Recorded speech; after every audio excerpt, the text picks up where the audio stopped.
శ్రీమాత్రే నమః. చాలా మటుకు ఏంటంటే నాకు నరదృష్టి ఎక్కువండి. నేను ఇలా వెళ్తుంటే ఆయన ఎవరో నీకు మస్తు దిష్టి ఉంది బాబు అని చెప్పాడండి. ఇలా అంటే నేను పోతా ఉంటే నన్ను ఎవరో ఒకరు కలబడి నీకు నరదృష్టి ఉంది జాగ్రత్త అని చెప్పాడండి. ఇలాంటివన్నీ చెప్తూ ఉంటారు.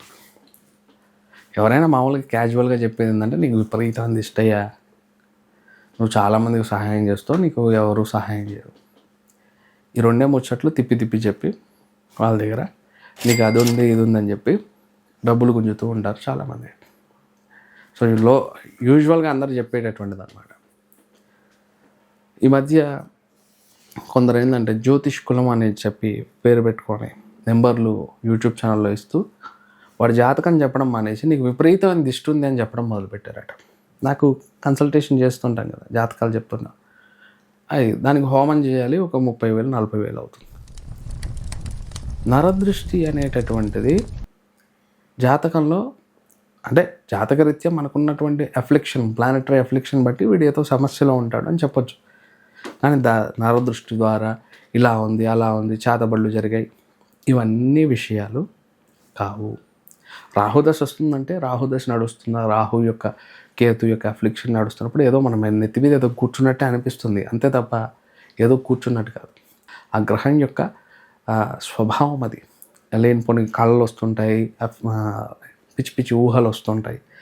అసలు out of the box thinking చేయడం, అందరూ ఆలోచించే విధానానికి out of the box thinking చేయడం, ఇవన్నీ రాహువే అలా అనమాట.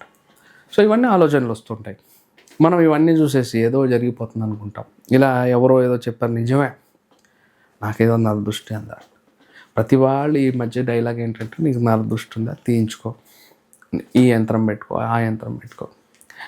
ఇదొక రకమైనటువంటి వ్యాపారం అయిపోయింది.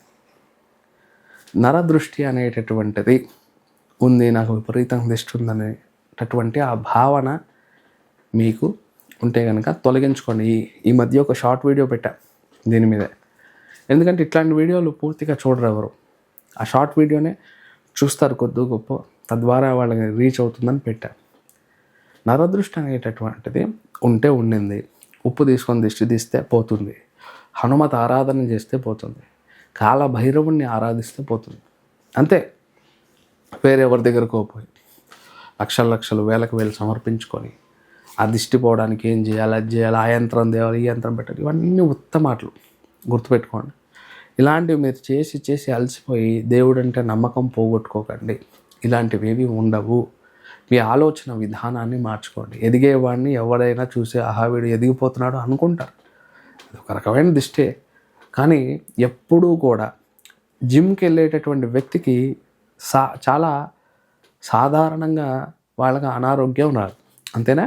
జిమ్కి రోజు వెళ్తున్నవాడు, వర్కౌట్ చేస్తున్న వాళ్ళు చూడండి, ప్రతిరోజు వాళ్ళు హెల్తీ లైఫ్ స్టైల్లో ఉన్నటువంటి వాళ్ళకి ఆరోగ్య సమస్యలు తరచుగా వస్తాయా? ఫ్రీక్వెంట్గా ఊకే డాక్టర్స్ చుట్టూ తిరుగుతారా? తిరగరు వాళ్ళు.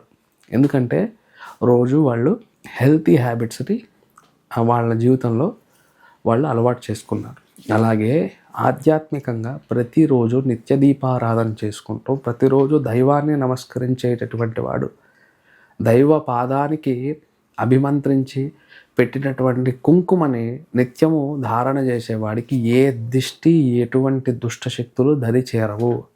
ఎందుకంటే వాడికి చుట్టుపక్కల ఎప్పుడు ఒక రక్షణ వలయం ఉంటుంది. ఇది మీరు గమనించుకోండి. ఈ దిష్టి ఆ దిష్టి, వాళ్ళు ఏదో చేతబడులు చేశారు, వీళ్ళు ఏవో చేశారు, అసలు ఏమి మీ మీద పనిచేయవు. దయచేసి అర్థం చేసుకోండి. ఒకప్పుడు ఉన్నాయి, అన్నీ ఉన్నాయి. ఇప్పుడు అంత శక్తి లేదు ఎవరికి. ఏదో చేతబడులు చేసి మిమ్మల్ని ఏదో చేసేస్తారు, అవన్నీ జరగవు. ఒకప్పుడు కాలం అది వేరు, ఇప్పుడు అంత సీన్ లేదు ఎవరికి. కాబట్టి జాగ్రత్తగా ఉండండి. నేను చెప్పేటటువంటి ప్రక్రియలు మాత్రం అంటే హనుమత ఆరాధన చేసుకోండి, కాలభైరవుని దండం పెట్టుకోండి, నిత్యం ఇంట్లో దీపారాధన చేయండి. అలాగే నిత్యము ఏదైనా దేవాలయానికి వెళ్ళి ఒక దేవతా దర్శనం, ముఖ్యంగా ఆంజనేయ స్వామి గుడి ఉన్న, శివాలయం ఉన్న, అమ్మవారి గుడి ఉన్న అక్కడ దర్శించి అక్కడ స్వామికి పూజ చేసినటువంటి ఆ కుంకుమనో విభూదో తెచ్చుకొని ప్రతినిత్యం ధారణ చేస్తూ ఉండండి. మీ ఇంటి పదికి పెట్టండి. ఆ భగవత్ యొక్క సంరక్షణ వలయంలో మీరు అందరూ ఉంటారు. మీకు ఏ నరదృష్టి, భూత ప్రేత పిశాచాలు మిమ్మల్ని ఏమీ చేయలేవు. ఓకేనా? శ్రీమాత్రే నమః.